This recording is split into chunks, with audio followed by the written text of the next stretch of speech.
Hey, we're here and we're back on the podcast with Mr. Vinnie Fisher, who has a very excellent and amazing venture called The Foundry, which represents the culmination of his leadership philosophy.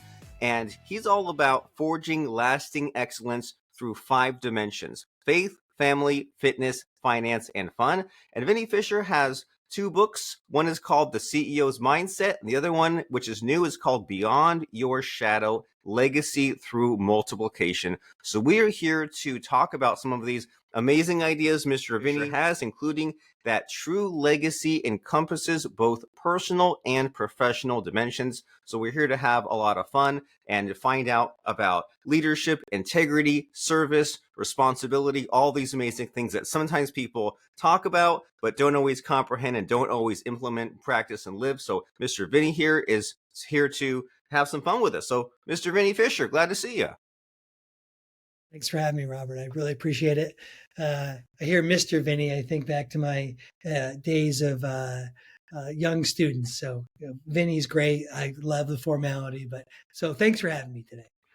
You're very welcome. And I don't know how that started. I think I have my Filipino workers, they call me Mr. Robert, and it kind of rubbed off. I'm like, that's kind of a way to be respectful, standoutish, and aloof at the same time. So it's rubbed off on me, just like in the same way that you want to live great values and you want to set a good example and be positive, optimistic. So we want that to rub off on other people. And that's why we're here, right? To get some of your wisdom and your uniqueness. And so what did I leave out of that bio? What are you currently all about? What's your current focus and passion?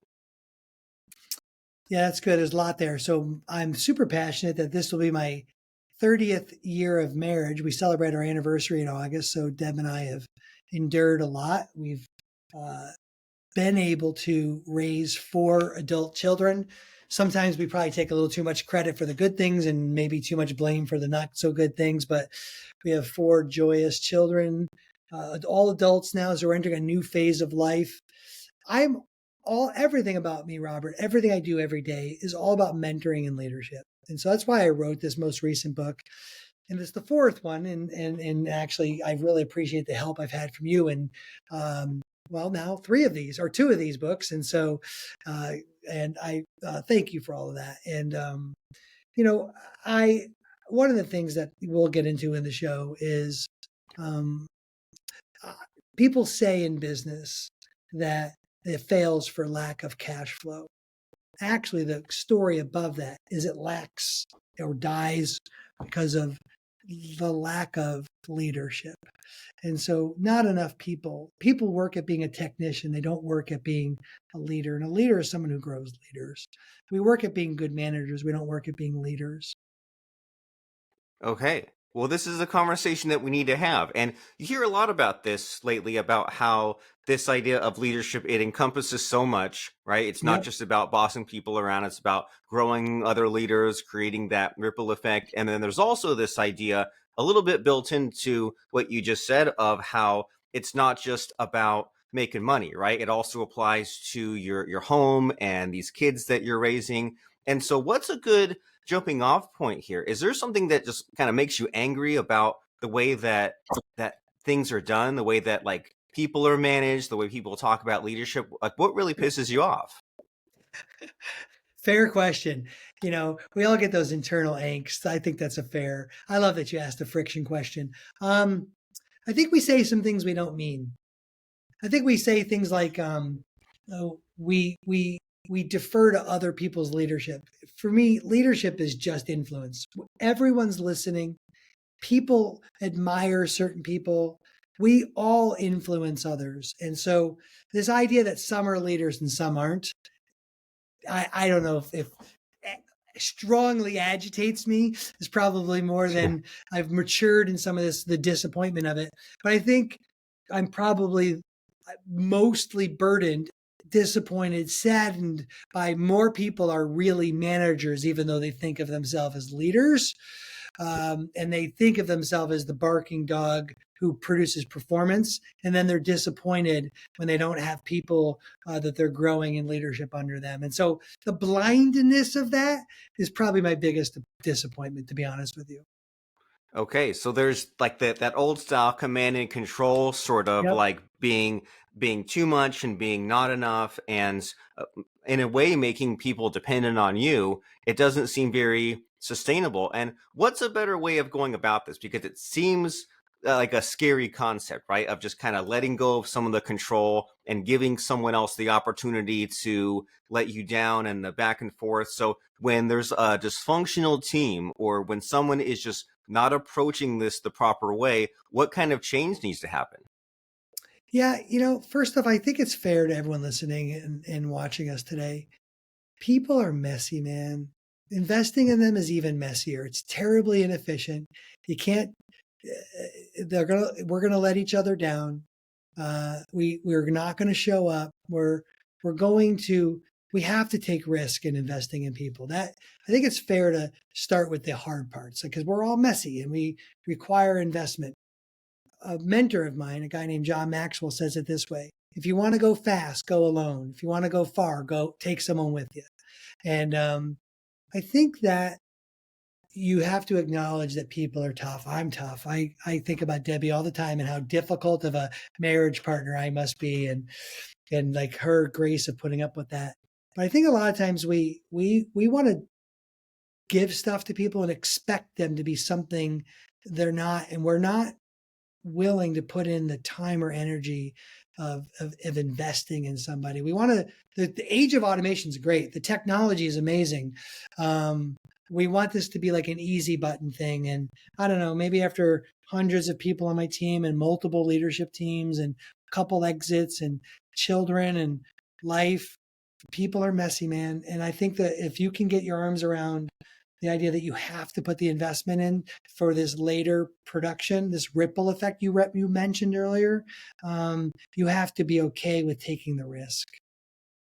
Okay, so we need to take the risk, and you say that people are messy, and you use this word expectations, and I find that really powerful, of like setting your expectations properly. Like, I think when we were all younger, we were all immature, we had expectations that were the moon and beyond, and that's just a recipe for getting angry, for being let down, for being disappointed. And so you're saying that we need to perhaps be patient with these people, and just and say, well, hey, it might take a while to get this sort of understanding figured out. And so when someone comes to you and they say, hey, this guy, Vinnie Fisher, Mr. Vinnie Fisher, he is an expert on leadership and transformation and having this better mindset. What does the before picture look like? If someone comes to you and things aren't working out, what kind of problems exist? Yeah, I'll hear things like, I just was looking over some of our survey stuff here just recently, and there's common themes to it. It'll sound first like, our business has never been bigger, and I've never been lonelier. We've never been more profitable. I've never been more discouraged. Um, Hmm. I've set out to go do all these things, and I don't feel like I'm really helping anybody. It's very self at the center of the story, and I think this purpose crisis we're going through is that you can put a couple bucks in your pocket. You can even do a thing when it's mostly focused on you. You run the risk first off of having Atlas syndrome, which is the weight of the world's on your shoulders. And if we're just having a transactional discussion, then you've honestly at best given yourself a high paying job, right? Like, and maybe depending on your perspective, how you feel about it, it might even feel like a prison sentence. Well, I feel bad for that person, but what I get to me are people who have these wonderful organizations, and there's nobody being built up who cares and is at the level of leadership in the business. So they're, for the most part, disproportionately out of perspective. I don't like the word balance. I don't use it very often, but there's things that are off, and it's usually so one-sided towards their in this. Everything runs through them, not just command and control, because personalities are different.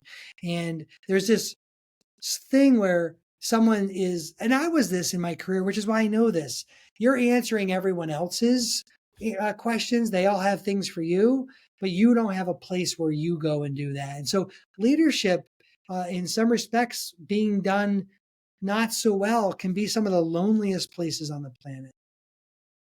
And this idea of loneliness, and like you kind of lay out, there's like these different factors, right? Of like this one thing is super high, this other thing is super low, right? The money's super great, but my time is limited, or the we're growing really fast, but I've never been lonelier. And so if these things are way out of whack, then something needs to happen. And so I like what you have to say here of just about the humility of it all and asking questions and not just like barking orders, but saying like, hey, like, what do I need to learn? And so as far as this transformation that should happen and can happen, stories are always fun to share on a podcast. So do you have any fun struggle stories or success stories to really get us energized and motivated about what can Yeah, be done?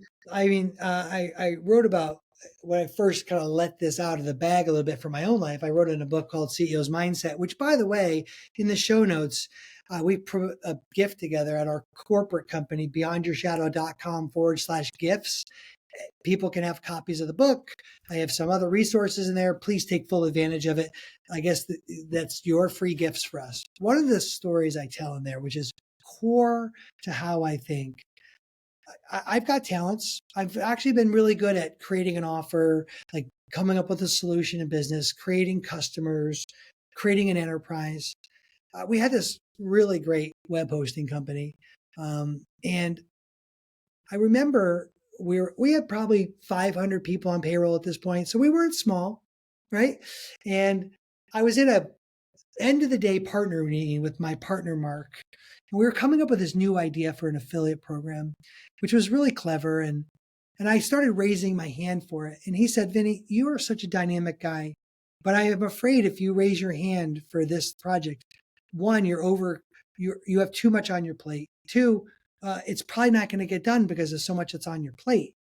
And, I had a blind spot in there that I pulled so many levers.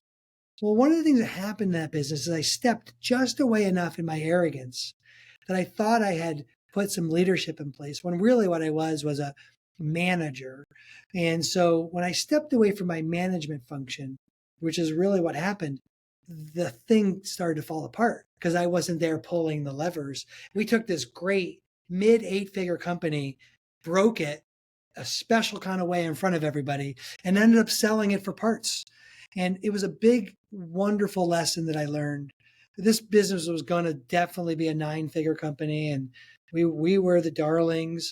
And I broke the thing in this wonderfully tragic fashion. And honestly, Robert, it's the best thing that ever happened to me in my story arc because I really woke up to the difference between manager and performance versus building up others to work and operate the ecosystem and the going concern. And so, gosh, while that happened in 14 years ago, some of that feels like yesterday because of this conversation, but my entire life in a good way for business changed in the midst of a really hard situation. I wrote 2 of those books, my early ones.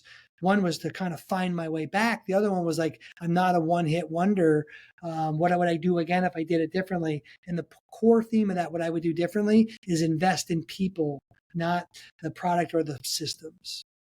Ooh, I like that. And it seems like it can be a real problem in a bunch of ways, right? There's the fear of, well, if I step back in the way that you did without building my people up, then it will collapse. And there's that arrogance that you mentioned of saying, well, only I can do it, right? Only I Yeah. can do it this fast and this well. And it's like, well, that might be true, but if you have 17 other things to do, then and you're the bottleneck, then you're guaranteeing the failure of this project that's happening. And I know that one of the things that you're big on is this idea of relationships over success. And that Yep. seems long term, but I also imagine it can be really frustrating, right? Just to like check in with someone and kind of like push and prod them along or like help them out. It seems really slow going, but I don't know, maybe that's a good thing, right? Maybe that's something that is more sustainable. So what Well, I'm can going you to put some tell us teeth on about? that for you. So, you Okay. know, I was speaking at an event. I had just won this big fancy award for Marketer of the Year. There's 5,000 people in the room. It's this great event. And um, I get done speaking. A guy comes up to me on the side. When you're a speaker, you get people who come up and they either want to share their story or they have some opinions for you. Well, this guy I'm going to say solid late 60s, early 70s, says, Vin, you're a dynamic guy. Don't blow your 40s by giving it to business and leave your kids in the dust. Makes some Ooh. statement like that. That's about word perfect what he said. Well, I'll tell you, Robert, I was something close to pissed when he said that. I was like internally mad. I'm trying to be gracious. Whatever version of that plays it off. Thank you for your input. I'm thinking this guy doesn't know me. He doesn't have any clue who I am. And the plane ride home, I'm using anyone who's just watching but not listening, or listening, but I'm holding a book up. I was taking notes. I'm a voracious note taker in my own little journal and books. And I remember thinking to myself, I'm going to prove this guy wrong. He does not know me. So at the time, I was just short of 41. We're talking soon to be 15 years ago. And it took me a few days. Maybe it probably even took longer. I started to realize he was right. What I had set out to do was be successful. This is the story of most driven people. You're trying to break either a cycle of behavior generationally or a pattern, and you set out to accomplish things. So for me, I had, tough conditions, break behavior, didn't want to be a poor kid. Well, in the process, I always thought I'll work on my other stuff later. Well, because of him, and I think of him as a mentor and an angel, I never saw this guy again in my life. And I've probably said his name or version of him like this over and over and over on shows and stages, hoping he'd pop back up someday. So it makes me think maybe he's not alive anymore. But the kindness of his rebuke was so well timed. So I go to my board meeting, which was within about a month later. I tell my partners, hey, I'm going to flip this whole thing on his head. I'm going to prioritize my family first, the business second. So we started saying, I'm going to steal from the company. Now, here's what's really great about my partners at the time. They knew I was a quick start. So they were just expecting me. They just yesed me like, oh, sure, great. In about a week from now, Vinny will be off this new tip and on to something else. Well, I started doing it. So I became this 10 to 2 worker, which is kind of crazy. We know that's not true. What I did is I prioritized the relationships of my children and my marriage. Here's the craziest thing. We had to fill in the deficit of leadership because I backed away. So we were forced to deal with the one issue that was the best thing we could have done for the business because I decided to step away from it. My relationships with my family were amazing. I built out better leadership teams. We had better product and systems because I started sort of like diversifying the load. And even though I started with the intention of my family and I prioritized that relationship, it led to better success than I was having before it. Ooh, I like it. And it's a tricky subject of breaking out of the middleness, isn't it? Of saying, well, I'm spread so thin, I'm so exhausted, I've got all this going on, and what your story comes to mind is there's like Tim Ferriss in 4 Hour Work Week. There's this idea of like, what if medically you could only work 2 hours a day, right? What if you had some kind of condition where like that's the only time you had, and you had to make some hard decisions, you had to make it work. It might be the best thing that ever happened to you. And so in this this kind of growth journey that people need to be on, right? Maybe think things through better or pay attention to what matters. What question am I not asking you here? What should I be asking you? I just don't know to ask you. Yeah, I think you ever hear the old adage like trust your gut? Yeah, of course. We've all heard that, right? Interestingly, I'm a man of faith, and there's like this prompting that happens inside of you that whether you have a faith or not is not necessarily that part of it. But honestly, there's something about this gut, your heart, this prompting, whatever word you put on this, like intuition/conviction you have, that there's something to it. And I think what's happened in this version of society is it's gotten so noisy and so loud that we've lost the art of being, so to speak, alone or in places of solitude where we can actually think. And as I've learned to create more margin in my life for thinking and going for a walk and that whole fun thing you talk about, like the categories that we got so busy being busy and filling our life in with noise, and we use things as distractions. We might be afraid of what we're going to find out in our alone time. But I've discovered, and I know a bunch of people have, if you can spend more time actually in solitude. I say solitude, not isolation. Isolation has been studied and the detrimental effects of isolation. But there's this quietness that comes along with solitude where you can actually hear the promptings of your heart. You start to address desires and things and wishes. You almost start to wake up. You start listening to your heart a little bit. And I'll tell you, there's something very powerful about protecting and striving for that. Because I've noticed and observed, not only in myself, in other leaders, there is people who have learned to do that, seem to be, one, more socially adjusted, two, seem to be on a higher part of their story arc helping others. I like that. And it's a needed message in this day and age, right? With the distractions and the notifications and the TikToks and the Twitters and all that sort of stuff. There's all this like limited attention span happening. And it's really easy to fall into that trap of just like being divorced from your thoughts and not even be able to think these through. So we need to take the time for this deep work, for the solitude, for taking the long walks, for just quieting down all the noise, so we can really, I think, tap into your subconscious, don't you think? That way we can think about these big everyone's going decisions to and have have a the different awareness. way they get to the conclusion of like where your heart and your mind and your soul and all that interacts. Everyone comes at some of that a little bit differently. But at the end of the day, regardless of whether we're going to argue about it or not, we all agree that there's something that, like, this intangible piece of us that we need to check that box. Well, that, as we have the maturity to do that, I think is where you start to run into people that seem more grounded. They're a little more at peace. They have elements of joy in their life, not because they have more time on their calendar, because they've learned how to communicate with themselves and some of these. And I'm not talking, not all your feelings are true ones. Like sometimes you have to take your captive's take captive your thoughts, because they're not always yours that are floating through. They're just, so this subconscious thing you're talking about, the things I say to myself, I would never say to you or anyone in this audience.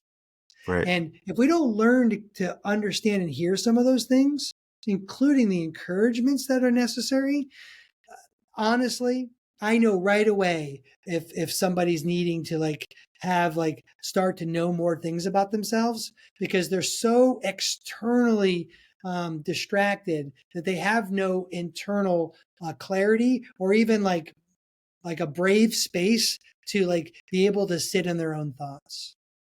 It seems like perhaps a sorting problem then, right? When you say some of these thoughts that come through are not your thoughts, or they're just kind of noise, or doesn't help you get to clarity, versus the thoughts that are encouraging and positive and get you to where you want to go, which is, as we said, integrity, service, responsibility, nurturing others' potential. And we've been speaking with Mr. Vinnie Fisher on LinkedIn. You can find him at linkedin.com/in/Vinnie Fisher. And we mentioned some of those books. There's The CEO's Mindset, The Best Investment, A Better You, and False Profits. And as far as people taking some next steps here, we mentioned that there's that gift page, beyondyourshadow.com/gifts. And if they go there, what will they find there? What's the leader So we've given multiplication them package all all of about? my first 3 books. We've given you the manuscripts and the resources. We've also created a leadership multiplication package. Like, people like this idea, they just don't know the steps to take. So we've given you the resources to kind of do that. Our newest book is literally a whole call to action about that, called Beyond Your Shadow, the legacy you'll establish through multiplication. And so we're just giving you what I would say are the resources to help you in your journey towards these next steps.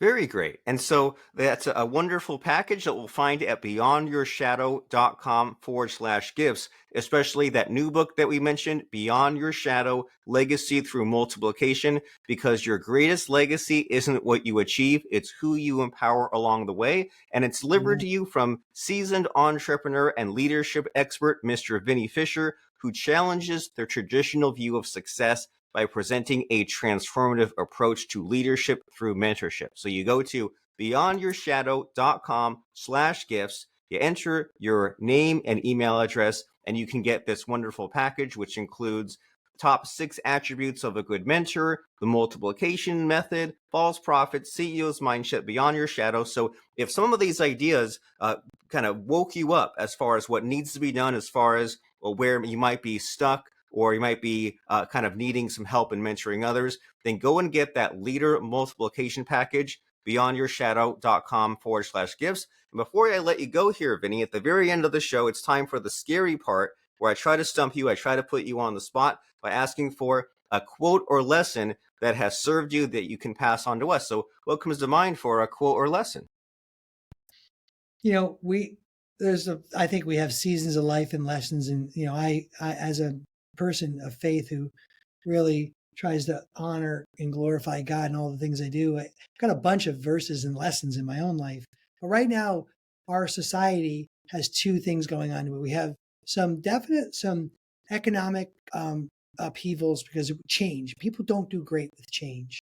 And every time we've had a large change, people tend to either overreact or shut down, which are both actually the same response. They just look differently. And so what I feel I need to do right now is to encourage everybody that we're actually going to be more than okay. Like, resist this temptation to overcorrect. Look at it in your life where you've overcorrected. It usually doesn't work out so well. And I think we're in a time where society is going through one of those. And so people who are a little more fatherly like me, I think we need to be people who use encouraging words.